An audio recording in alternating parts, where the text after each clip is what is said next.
Esta es una emisión de crítica artística y periodística. Todas las personas que aquí aparecen fueron grabadas con su autorización y cualquier opinión o información transmitida refleja el punto de vista de su autor, mas no el de Azteca.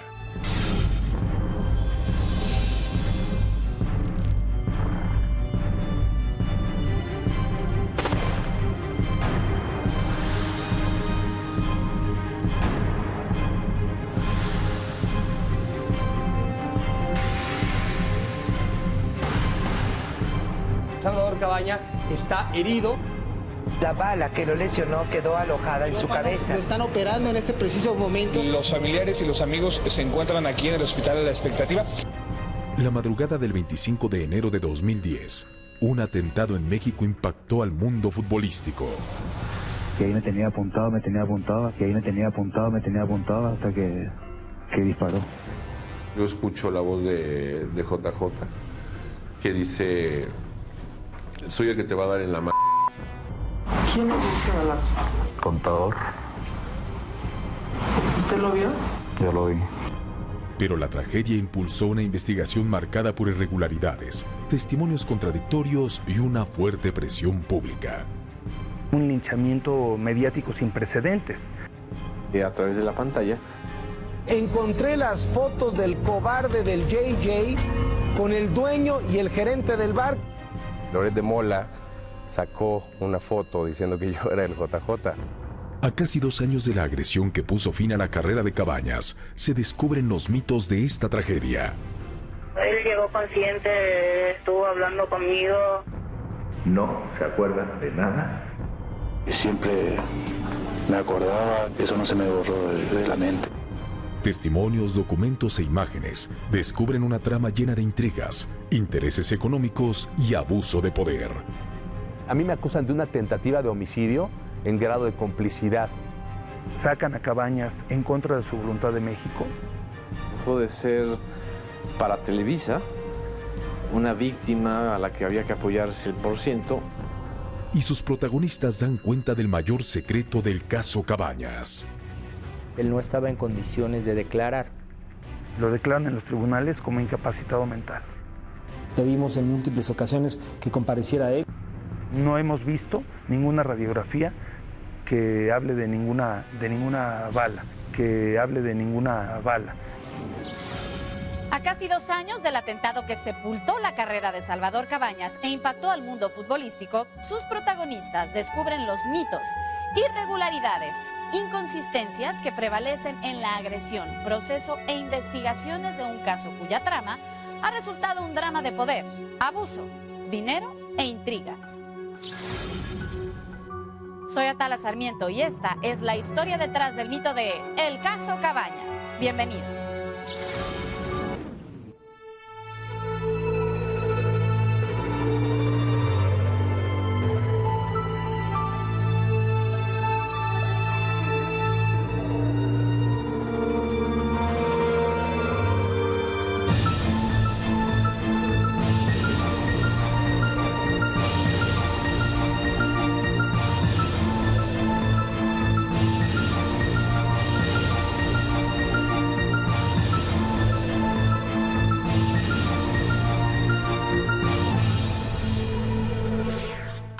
Durante la madrugada hubo una riña en un bar y penosamente nos avisan que Salvador Cabañas está herido. Fue herido con un arma de fuego. La bala que lo lesionó quedó alojada en su cabeza. La madrugada del 25 de enero de 2010, Salvador Cabañas, futbolista estrella del Club América, con solo 29 años de edad, recibió un disparo en la cabeza. La noticia impactó a nivel mundial, generando una movilización mediática debido a que se trataba del titular de la selección de fútbol de Paraguay y pieza clave del equipo con mayor tradición en México, propiedad de la mayor empresa en medios de comunicación, Televisa. Lo reportan todavía grave de salud, lo están operando en este preciso momento. No han querido dar un diagnóstico hasta el momento sobre cuál es su estado de salud. Es una discusión futbolera entre un cliente frecuente, VIP, y un jugador. Le reclama por qué no mete goles, el otro le dice, ¿tú quién eres para reclamarme? Y a partir de ahí sale una pistola y le disparan al futbolista. Se tienen imputaciones en contra de quien es conocido como el contador, de Barreto, y también en contra de el JJ, de Valderas. Ellos están acusados de una tentativa de homicidio. Cabañas se perfilaba como una de las mayores promesas para el Campeonato Mundial Sudáfrica 2010, tras haber ganado el título como el máximo goleador de la selección paraguaya de fútbol.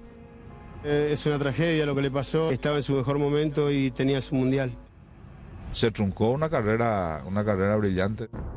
Aunque Cabañas sobrevivió a la agresión en torno a esta, se crearon diversos mitos, siendo el más importante la supuesta pérdida de memoria que sus médicos en México pronosticaron tras ser baleado en la cabeza y que ha sido puesta en tela de juicio en más de una ocasión. Nuestros abogados han pedido en repetidas ocasiones revisión física de Cabañas. No hemos visto ninguna radiografía que hable de ninguna bala. Pese a que su debut futbolístico pasó inadvertido en el Club 12 de Octubre de Paraguay, en México Salvador Cabañas consolidó su carrera y se convirtió en estrella internacional del balompié. Nacido el 5 de agosto de 1980 en Asunción, Paraguay, en una familia humilde formada por Basilia Ortega y Dionisio Cabañas, Salvador Cabañas Ortega mostró desde pequeño su interés por el fútbol, en el que debutó profesionalmente a los 17 años de edad en el Club 12 de Octubre, donde permaneció poco más de 2 años. Si había alguien que hacía a la gente moverse, si había alguien con quien la gente se sentía reflejada, era justamente Salvador. Su desempeño lo llevó a ser contratado por el Guaraní, donde permaneció 1 año. Como parte del Jaguares de Chiapas, Salvador llegó a México, donde se consagró como uno de los jugadores extranjeros más rentables del fútbol mexicano. La constancia y el liderazgo que logró en el equipo chiapaneco, al registrar 50 goles, el mayor récord en la historia del club, propició que en 2006 Cabañas fuese contratado por el Club América para disputar el torneo de apertura, donde alternó con reconocidas figuras futbolísticas en México como Cuauhtémoc Blanco. Estamos hablando de uno de los futbolistas más exitosos del momento, de los más efectivos. Tras la salida de Blanco del América, Cabañas se convirtió en el máximo referente del club, gozando de fama y prestigio junto a su colega, el guardameta Guillermo Ochoa. Él tenía una constitución física, sí, potente, ¿no? Potente, pudiera ser de pronto hasta gordito, se le criticaba, pero el hombre era efectivísimo cada fin de semana. El paraguayo fue en 2 ocasiones consecutivas el máximo goleador de la Copa Libertadores de América en las ediciones 2007 y 2008, desempeño que llamó la atención de prestigiados equipos europeos que le propusieron jugosas ofertas laborales que rechazó por mantenerse en el club más popular y odiado por la afición mexicana. Pero la arrasadora fama de Salvador Cabañas mermó su vida privada cuando la prensa del Corazón sacó a la luz unas fotografías en las que el delantero estrella del América aparecía junto a 2 chicas desnudas divirtiéndose en una fiesta privada. Unas fotos ya más o menos antiguas de una despedida de soltero, o eso se entiende. Era un jugador de un extraordinario desempeño. O era un superdotado que podía emborracharse, que podía hacer 1000 cosas fuera de lugar, pero el señor al día siguiente estaba entrenando y el fin de semana metía goles. Con una tradición de poco más de 25 años, el Bar Bar era el centro nocturno predilecto de los artistas y futbolistas de mayor renombre en México, debido a la discreción y el excelente trato que allí recibían. Sus dueños, personal y clientes nunca imaginaron que ese sitio sería el escenario de la mayor tragedia futbolística reciente. 25 años operando ininterrumpidamente, con un segundo por esta campaña mediática, pues vienen a terminar con 25 años de trayectoria, ¿no? En noviembre de 1984, Simón Charaf inauguró el Bar Bar en la Ciudad de México.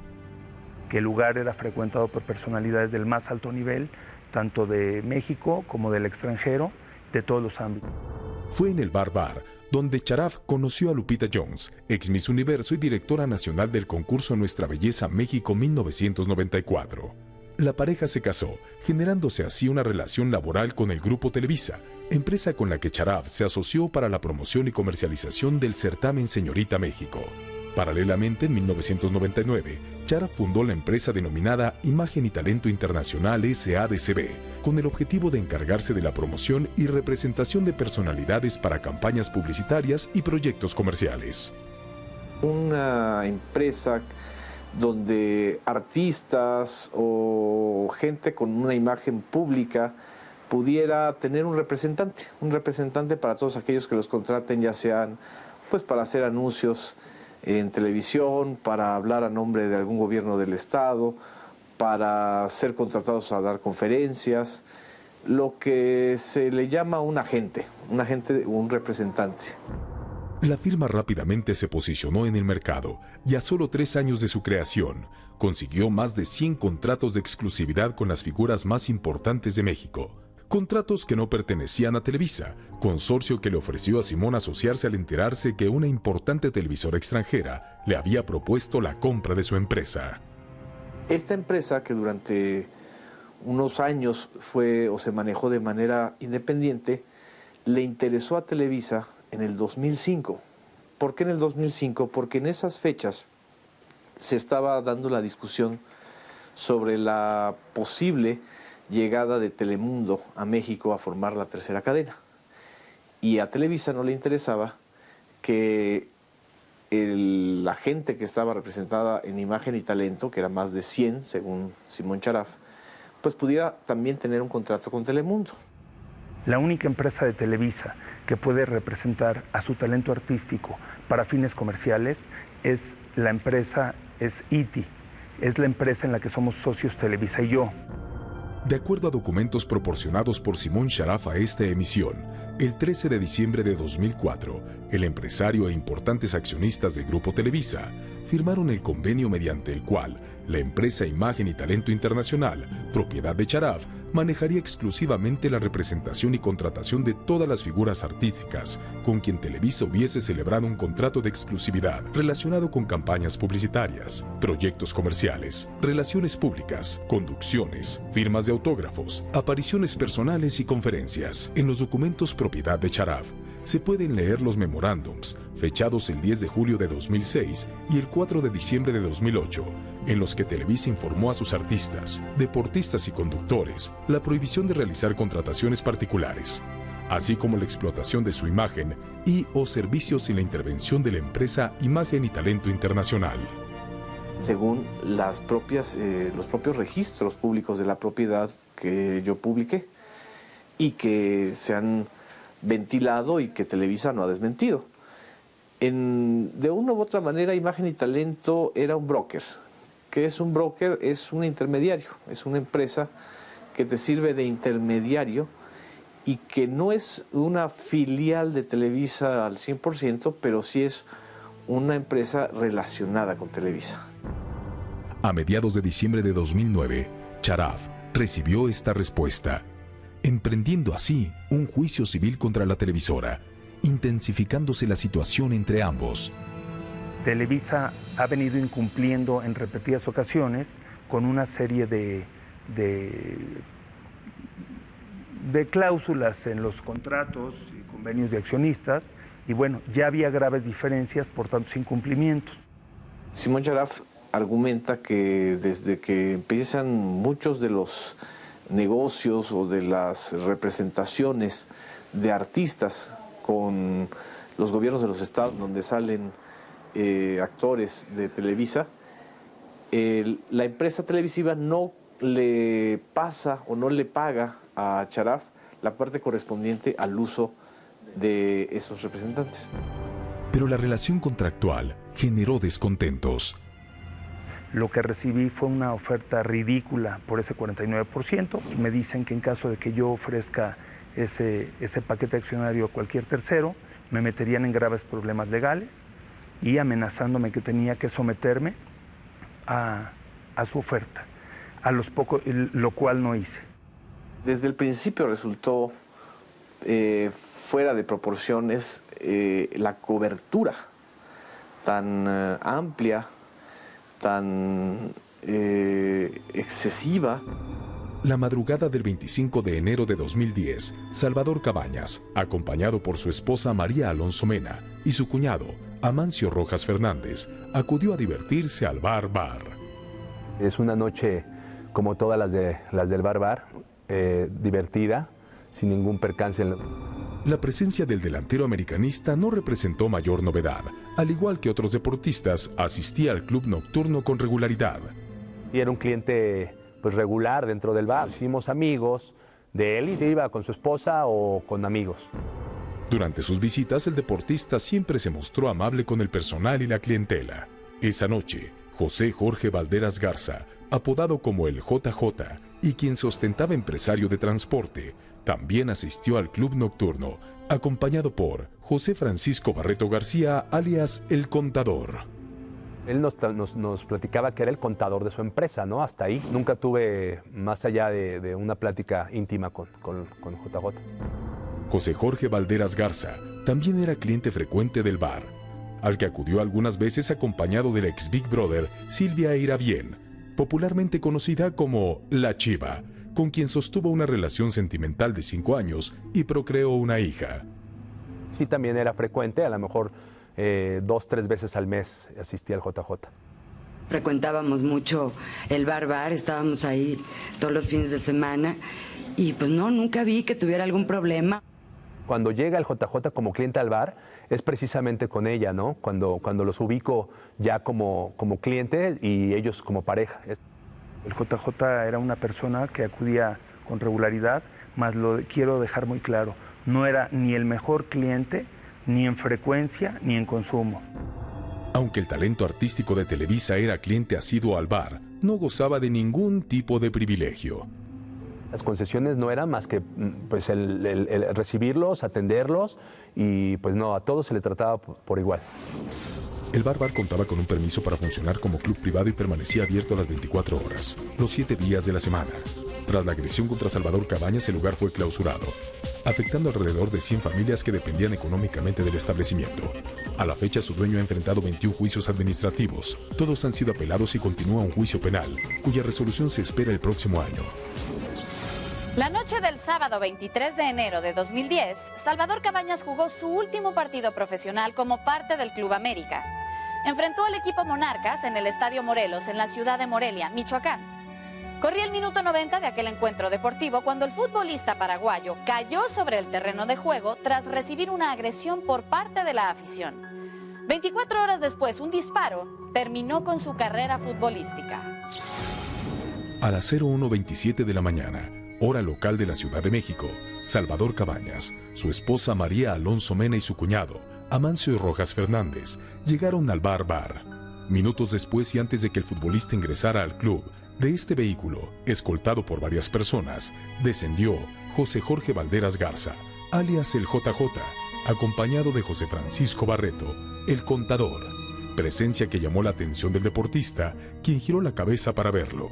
Acompañado por el gerente del bar, Carlos Cázares Ocaña, Cabañas finalmente ingresó al lugar, seguido por el Contador que saludó a uno de los vigilantes de entrada. Mantuvo una breve charla mientras esperó a su jefe, el JJ. En los videos grabados por las cámaras de seguridad del inmueble, proporcionados a esta emisión por Simón Charaf, se aprecia el ingreso del grupo de Cabañas y su registro como lo establecen los protocolos de seguridad del Distrito Federal. Acción que también se ejerció sobre el grupo de José Jorge Valderas Garza, quien antes de ingresar se detuvo para tomar y colocar en sus manos gel antibacterial. Ningún grupo ingresó al bar con armas de fuego. Que hay dos partes en el bar, dos lugares en donde se revisa a la gente. Llegan en el momento casi juntos, lo que es JJ con Cabañas, y a un grupo se le revisa en covers, en la parte de covers, y al de Cabañas, y al de JJ se le revisa antes de entrar al bar. El futbolista y su comitiva atravesaron la pista de baile para dirigirse a la mesa que les fue asignada. Segundos después, ocurrió lo mismo con el JJ. Nunca se vio al futbolista interactuar con quien, horas más tarde, se convertiría en su agresor. Yo no sé si se conocían, no los veo en ningún momento platicando ni nada. Estaban en mesas muy separadas y no, yo jamás los veo en la noche ni siquiera saludarse. De acuerdo a la grabación hecha por las 14 cámaras de seguridad del Bar, en punto de las 5:08 de la mañana, Cabañas se dirigió por primera ocasión al baño de hombres, localizado en la parte superior del establecimiento. Un minuto después, el contador salió al área de seguridad exterior del club, donde los clientes acostumbraban fumar.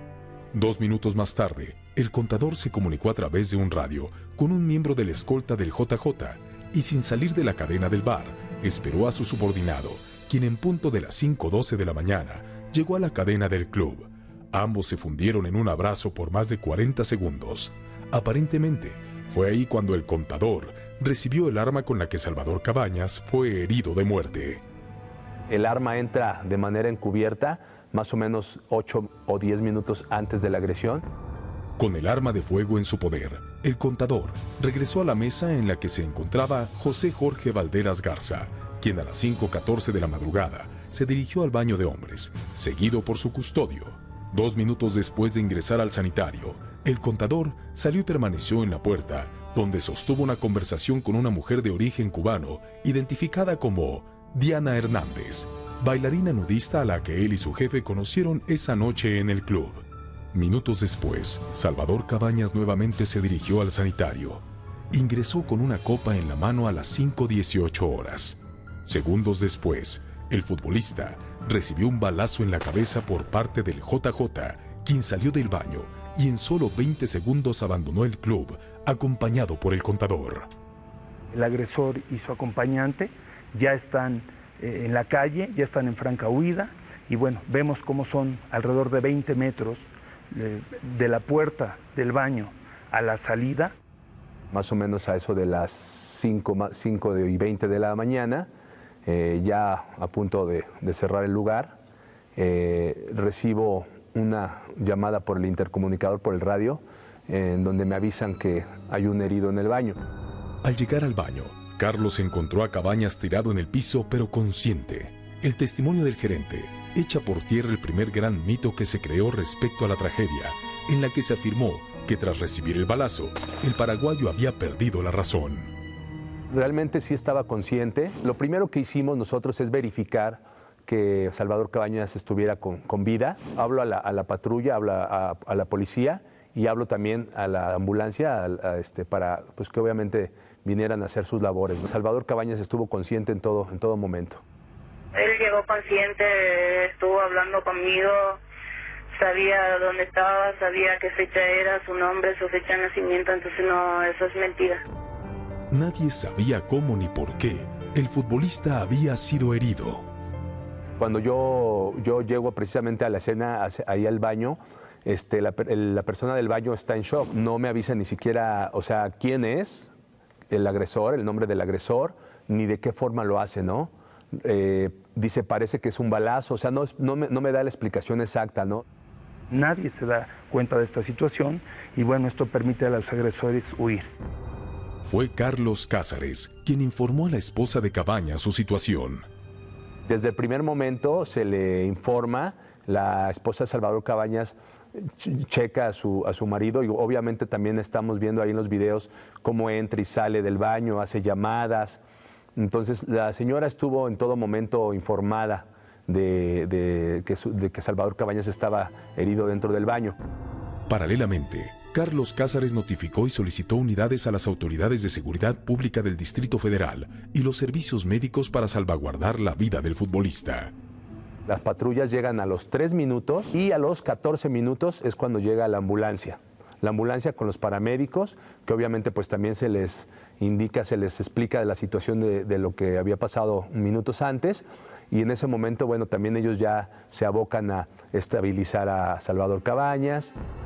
Fue Carlos quien determinó trasladar a Cabañas a un hospital privado e incluso lo acompañó. No me ha gustado decirlo, pero esta decisión que tomo yo de llevarlo a un hospital privado, que obviamente todos sabemos a dónde lo llevaron, los paramédicos querían llevarlo a un hospital de gobierno que está muy cercano, que es Joco realmente. Pese a su colaboración y apoyo con las autoridades, Carlos Cázares se transformó en cuestión de horas de testigo voluntario a sospechoso de encubrimiento.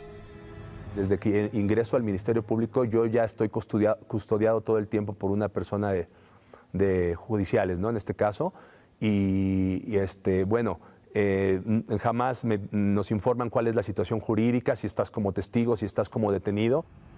Realmente nosotros el tema lo teníamos muy concentrado de quién había sido el agresor de Cabañas y por qué había sido la agresión.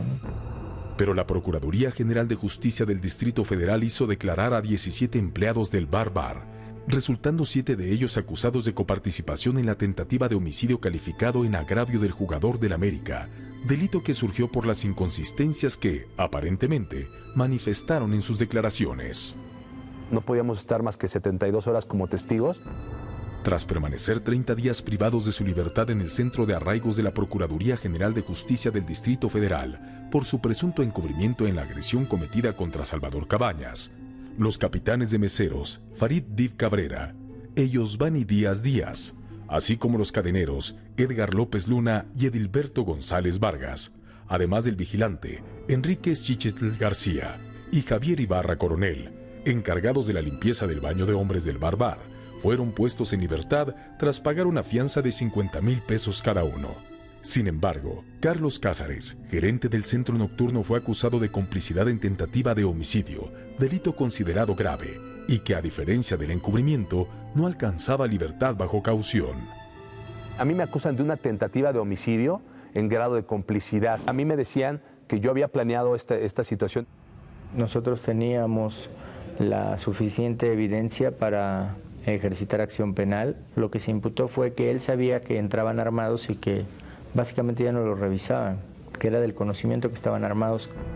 El miércoles 3 de marzo de 2010, la juez 30ª de lo penal, Celia Marín Sasaki, dictó auto de formal prisión contra Carlos Cázares Ocaña por su presunta responsabilidad en el delito de homicidio calificado en grado de tentativa en el caso Cabañas. Te mete un amparo, tarda como 5 o 6 meses para yo recibir el amparo positivo. La juez, en donde le dice, yo no veo ninguna prueba en la tentativa de homicidio. Si tú tienes otras pruebas en donde puedas dictarle otro delito, hazlo. El exgerente del Bar fue procesado por otro delito, dolo eventual. Quiere decir que yo en cualquier momento, o sea, que en cualquier momento podía haber sucedido un accidente dentro del bar y que yo debía haber estado enterado de esta situación. Y pues me vuelven a dictar otro auto de formal prisión. En ese momento se vuelve a meter otro amparo precisamente para tirar este delito, ¿no? Y tarda otra vez 3 o 4 meses. Pese a las evidencias presentadas a las autoridades, las irregularidades comenzaron solo horas después del atentado, al señalar que el deportista se encontraba al filo de la muerte y de sobrevivir, nunca recordaría nada de lo que ocurrió. Y quiero ser reiterativo, que si él llega a despertar, no se va a acordar de nada. Entonces, esto no se registró, este evento no se registró porque él pierde el conocimiento. Las declaraciones hechas por el neurocirujano a cargo de la salud de Cabañas contrastaron con las emitidas por Fernando Lugo, presidente de Paraguay, así como las hechas por Michel Bauer, presidente del Club América. Estaba en contacto con él, hemos conversado durante 13 minutos, he encontrado a un Cabaña lúcido, a un Cabaña con una fortaleza, con una ilusión, con una esperanza. Llegó consciente, que eso creo que es positivo. Dichas afirmaciones pusieron en entredicho la información que se manejaba alrededor del estado de salud del deportista, quien se afirmaba permanecía sedado e incluso había despertado 5 días después de la agresión.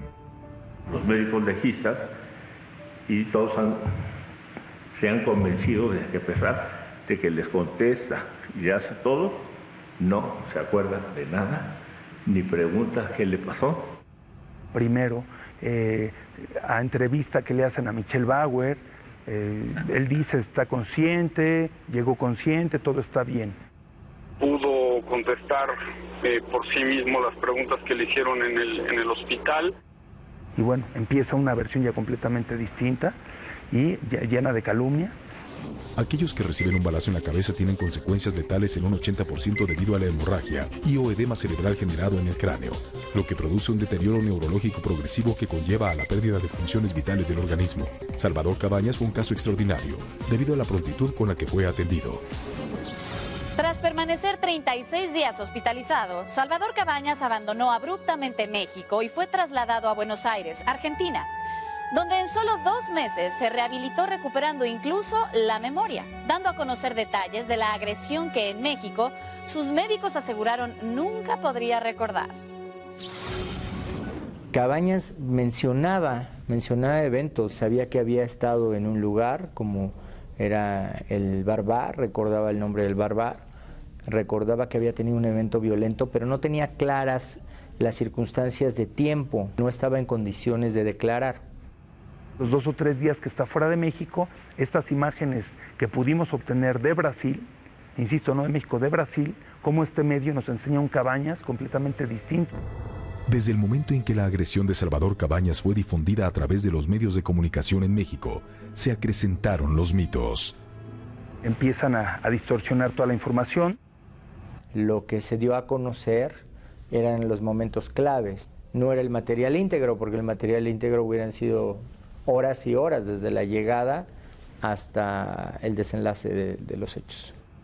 La presión a través de la pantalla para generar una mala fama del Bar y del dueño. El empresario solicitó su derecho de réplica. Este le fue negado. Meto el derecho de réplica a Televisa y también voy con las autoridades del Distrito Federal para decirles, oigan, perdón, pero eso no fue ni lo que les explicamos. Gracias al respaldo de las cámaras de seguridad de su club, Sharaf pudo defenderse. Ves en el video original cómo lo que hace mi personal es lo que les han instruido en los cursos de protección civil. Autoridades que arrestaron a Carlos Cázares Ocaña, gerente del Bar. Lo que ellos querían es que yo declarara que era amigo de los agresores, que yo les dijera cómo había sucedido la situación. Ellos, pues obviamente, fabricando ya desde ese momento.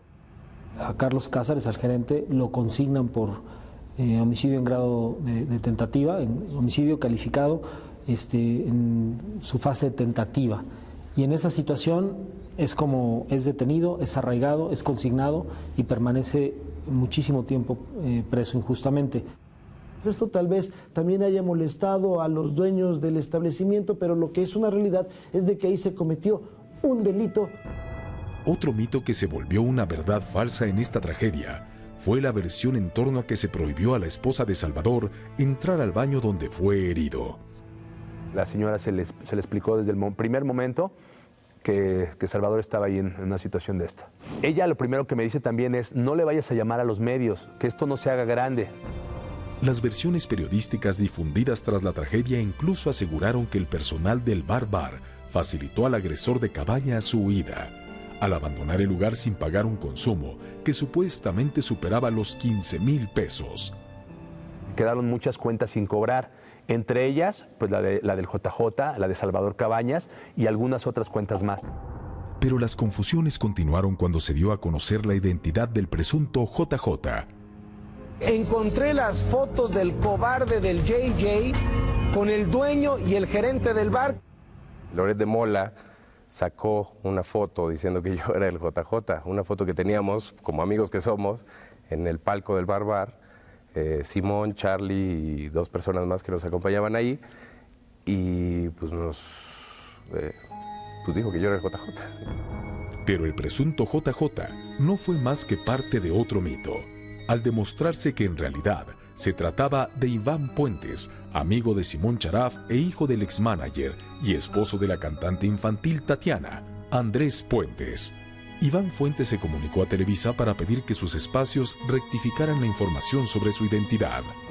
Tardaron muchísimo, no me comunicaban, tardaron muchísimo en contestarme. Y les dije, oigan, espérenme, yo no soy, ese que está ahí soy yo, no soy el JJ. Estuvieron dando vueltas durísimo, hasta que creo que por ahí dijo Loret de Mola, no, bueno, no era JJ, se acabó. A 6 meses de la agresión contra el futbolista, elementos de la Policía Federal detuvieron en Tlalnepantla, Estado de México, a José Francisco Barreto García, alias El Contador, empleado y cómplice del JJ. El Contador relató cómo ocurrió el atentado contra el deportista. Voy ingresando al baño, yo escucho la voz de JJ, que dice, soy el que te va a dar en la y se oye el disparo. del arma. Pero esta declaración fue refutada por el JJ, quien a punto de cumplirse un año de la agresión a Cabañas, fue detenido en Huixquilucan, Estado de México, acusado de delitos contra la salud. ¿Quién le dio ese balazo? Contador. ¿Usted lo vio? Yo lo vi. El Salvador Cabañas andaba muy tomado, muy drogado, no sé. Se puso queriendo pelear conmigo, traté yo de calmarlo al vato, pero pues andaba muy mal. El contador oyó el forcejeo, oyó el ruido y entró. Pues él le dio el balazo. Los únicos que sabemos que el contador le dio el balazo soy yo, el contador y pues el Cabañas. El JJ sí estaba como prófugo. JJ, nosotros teníamos la orden de localización y presentación, lo estábamos buscando por diversos puntos. Finalmente es encontrado, localizado por la Policía Federal. Él se dedicaba a la compraventa de estupefacientes, principalmente la marihuana y la cocaína, y las vendía en el Estado de México.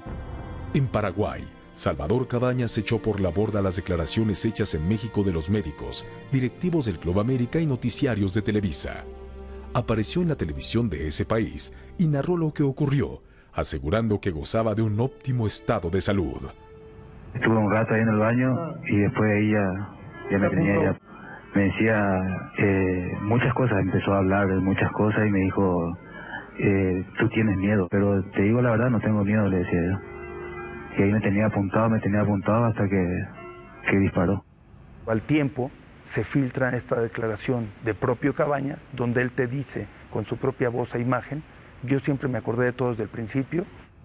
Si él hubiera declarado desde el primer momento que había sido un pleito entre dos personas, que no fue planeado, pues obviamente yo no hubiera pisado la cárcel y no hubiera sucedido nada. Especialistas en neurología y compañeros del médico que atendió a Cabañas explican cómo es que Salvador pudo recuperar la memoria. No siempre la rehabilitación da 100% de resultados. Eso depende de la magnitud de la lesión cerebral. Sí, si se recuperan dentro de la primera semana después del impacto, el pronóstico es más favorable. El 10 de agosto de 2011, Club América realizó un partido homenaje a Salvador Cabañas en el Estadio Azteca, al que asistieron 40,000 aficionados, quienes entre gritos y porras dieron la bienvenida al futbolista paraguayo que solo jugó 19 minutos, portando la playera número 10 y el gafete del capitán del equipo. Año y medio después de haber recibido el balazo que puso fin a su carrera futbolística, Salvador Cabañas regresó a México para ser homenajeado por el Club América. Fue hasta ese momento que rindió su declaración ministerial, reconociendo plenamente a su agresor. No son declaraciones privadas. Salvador Cabañas hizo una declaración ministerial en el lugar en donde se encontraba por razones de seguridad. Hizo con Ministerio Público, con revisión médica previa, con todos los requisitos, con un oficial secretario, con todo el personal. Él reiteraba la acusación en contra del JJ. Mis abogados siempre quisieron estar presentes en declaraciones de Salvador Cabañas y pues realmente fueron negadas. Es increíble, pero no hemos visto ninguna radiografía que hable de ninguna bala. De acuerdo a la versión dada en repetidas ocasiones por Simón Charaf, la agresión contra Salvador Cabañas fue el pretexto perfecto para que Televisa lo presionara a venderle las acciones de su empresa de representación, imagen y talento.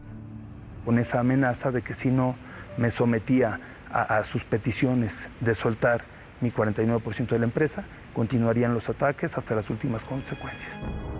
Y es que fuera de México, Cabañas reclamó al club deportivo al que pertenecía el pago de $1.3 millones, correspondientes a 8 sueldos y 2 bonos, señalando que aún mantenía un contrato con el equipo, mismo que vence hasta el 30 de junio de 2012.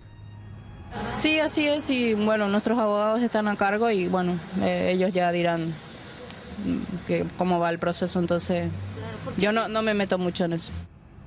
Lo declaran en los tribunales como incapacitado mental, entonces nos damos cuenta cómo Televisa maneja la audiencia como títere a sus intereses, a lo que le conviene. Pero según Charaf, el reclamo de Cabañas fue conciliado. Se hablan de muchos millones de dólares donde le exigen que no pueden hablar del tema. Al paso del tiempo, se revelaron las condiciones en las que el futbolista abandonó México. Le dicen, ¿sabes qué? Te tienes que ir, agarren sus cosas y nos vamos. Pero las diferencias entre Cabañas y Televisa culminaron con el homenaje que la televisora y el Club América realizaron a su exdelantero estrella el pasado 10 de agosto en el Estadio Azteca. Pese a las evidencias presentadas por Simón Charaf a las autoridades para aclarar que ni él ni su personal tuvieron que ver en la agresión hecha contra Salvador Cabañas, el Bar continúa clausurado, aun cuando el Tribunal Superior de Justicia del Distrito Federal determinó el 14 de julio de 2011 la entrega jurídica y material del inmueble. Nosotros les demostramos y vemos en este documento, vemos cómo le entregamos a la autoridad todas nuestras licencias en orden, y esto ya nunca lo aclararon. Finalmente, fue en una entrevista hecha a Cabañas por Televisa que ambos desmitificaron lo que difundieron al inicio de este caso. Me acordaba, la persona sí me acordaba y sí, le dije que sí, y le señalé quién era, y eso no se me borró de la mente, digamos. En espera aún de la apertura del Bar, Charaf prepara un documento con todo el material que durante casi 2 años ha recopilado en torno al caso Cabañas. No tenemos por qué acabar con una trayectoria, te digo, pulcra de 25 años. Soy Atala Sarmiento. Hasta la próxima.